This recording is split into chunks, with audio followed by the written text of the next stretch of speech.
جن کی غلامی ہمارے باپ دادا کر کے آئے. یعنی حضرت ہود علیہ السلام کو ان کی قوم کے لوگ کہہ رہے ہیں کہ آپ اسی لیے آئے ہو ہمارے پاس کہ ہم صرف اللہ کی غلامی کریں, اکیلے اللہ کی.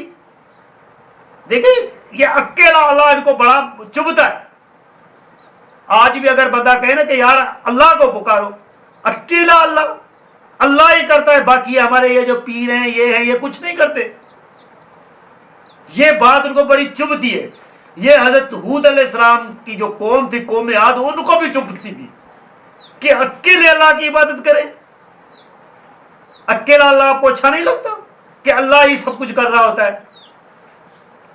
تو اور ہمارے جو باپ دادا جن کی غلامی کرتے آئے ہیں, جن پیروں کو ہم پوج رہے ہیں, جن کو ہم پکار رہے ہیں, جن کو ہم بلا رہے ہیں, جو ہمارا وسیلہ بن رہے ہیں, ان کو ہم چھوڑ دیں.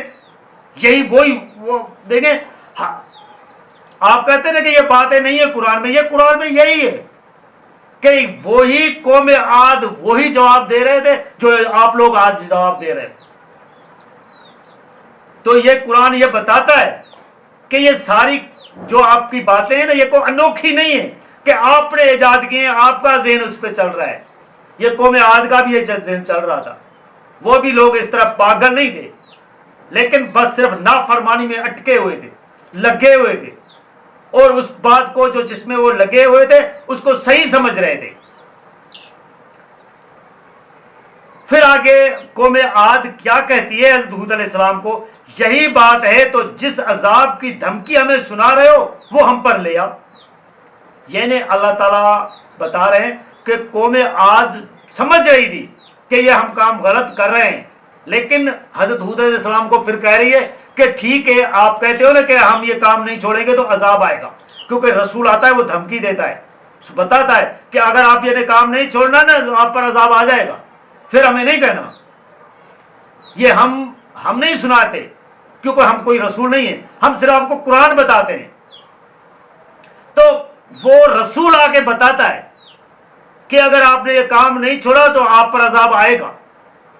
تو وہ قوم عاد جو تھی وہ اس کو حضرت ہود علیہ السلام کو کہتی ہے ٹھیک ہے, اگر ہم نے کام نہیں چھوڑا تو ہم پر عذاب آ جائے گا, تو عذاب لے آؤ, دیکھیں ہم کیسا عذاب آتا ہے اگر تم سچے ہو. اس نے کہا, یعنی حضرت ہود علیہ السلام نے کہا, تمہارے پروردگار کی طرف سے تم پر گندگی آ پڑی اور اس کا غضب ٹوٹ پڑا ہے. یعنی آپ نے ایسا جواب دیا ہے, جواب کی وجہ سے, اور آپ پر عذاب نازل ہو کر ہی رہنا ہے. کیا تم مجھ سے ان ناموں پر جھگڑتے ہو جو تم نے اور تمہارے باپ داداؤں نے رکھ لیے ہیں. یعنی آپ حضرت ہود علیہ السلام ان کو کہہ رہے ہیں کہ آپ ان ناموں کی وجہ سے مجھ سے جھگڑ رہے ہو. یعنی انہوں نے پیروں کے اپنوں کے کچھ نام رکھ لیے تھے, جس طرح کلندر جس کو بول رہا ہوتا ہے تو اس کا نام ہے حضرت عثمان, عثمان اس کا نام ہوتا ہے. عثمان کو چھوڑ کے کلندر سے مشہور ہے. نام کنہوں نے رکھا؟ اللہ تعالیٰ نے رکھا ہے کلندر اس کا؟ نہیں, آپ لوگوں نے رکھا ہوا ہے. اسی طرح لاہور میں ہے علی حجویری, جس کو داتا بول رہے ہوتے ہیں, حالانکہ داتا دینے والا, بخشنے والا, یہ تو اللہ کا نام ہے, وہ اس کو پکار رہے ہوتے ہیں. وہ بھی نام لوگوں نے رکھا ہوتا ہے. اسی طرح ہر پیر کا انہوں نے کوئی نہ کوئی نام رکھا ہوتا ہے. یا جس طرح سید عبد القادر جیلانی ہے, اس کا نام ہے عبد القادر, قادر کا غلام, قادر کا بندہ, اللہ کا بندہ ہے وہ, جس کا مطلب یہی نکلتا ہے قادر کا بندہ, قادر کا غلام. اس کو پیرانے پیر, دستگیر, پتہ نہیں کیا کیا نام انہوں نے دیے ہوتے ہیں, یہ لوگوں نے رکھے ہوتے ہیں. تو حضرت ہود علیہ السلام ان کو یہی کہہ رہے ہوتے ہیں, یہ قوم عاد بھی ہمارے لوگوں کے اندر کے لوگ کچھ بنے ہوئے ہوتے ہیں, ان کو خصوصیات ان میں شامل ہے.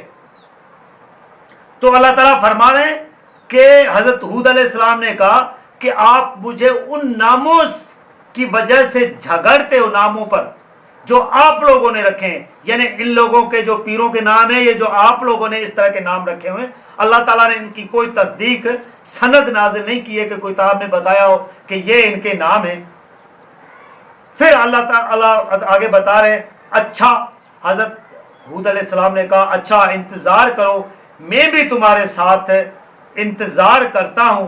آخر کار ہم نے اس کو یعنی حضرت ہود علیہ السلام کو اور انہیں جو اس کے ساتھ تھے اپنی رحمت سے بچا لیا اور ان لوگوں کی جڑ کاٹ دی جنہوں نے ہماری آیتوں کو جھٹلایا اور ماننے کے لیے تیار نہیں ہوئے۔ یعنی اللہ تعالیٰ فرما رہے ہیں پھر ہم نے بعد میں ان لوگوں کی جڑیں کاٹ دی، ان پر عذاب نازل کر دیا جو لوگ نہیں مان رہے تھے، اور اللہ تعالیٰ نے اپنی رحمت سے حضرت ہود علیہ السلام کو اور جو ماننے والے تھے ان کو بچا لیا۔ یعنی رسول کا پھر اللہ تعالیٰ یہی طریقہ اختیار کر رہے ہوتے ہیں کہ رسول کے ساتھ جو مان رہے ہوتے ہیں ان کو اللہ تعالیٰ بچا دیتے ہیں، اور جو انکار کر رہے ہوتے ہیں ان کا تہس و نحس کر دیتے ہیں۔ سورہ اعراف میں اللہ تعالیٰ کیا بتا رہے ہیں آگے ہم آپ کو اگلی ویڈیو میں بتائیں گے۔ جزاک اللہ۔